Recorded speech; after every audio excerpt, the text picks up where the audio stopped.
मला असा प्रश्न तुम्हाला विचारायचा आहे, एक किचकट प्रश्न आहे, त्याचं उत्तर तुमच्याकडनं मला अभिमानानं घ्यावं असं वाटतं. सर, दुधाला आणि दुधामध्ये असणाऱ्या प्रोटीनला काही पर्याय निघेल का?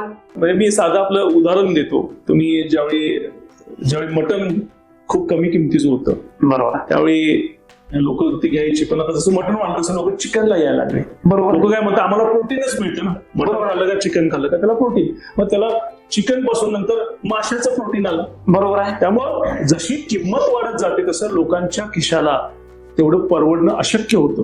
पण तरी सुद्धा तुमच्या शरीरासाठी लागणारी जीवनसत्व तुम्हाला ही द्यावीच लागतात. त्यामुळे ही जीवनसत्व तुम्हाला कुठल्या वेगळ्या मार्गाने कमी किमतीत मिळतात का, हा नेहमीच विचार कुठल्याही मध्यमवर्गीय किंवा श्रीमंत असेल किंवा अगदी कमी पोटावर ज्याचं दिवसावर ज्याचं पोट आहे, हा त्याचा नेहमीच विचार करत असतो.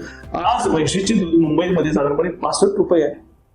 जर तुम्ही विचार करा, हा जर भाव 100 रुपयापर्यंत पोहोचला तर किती लोकांना 100 रुपये लिटर अफोर्ड होणार आहे?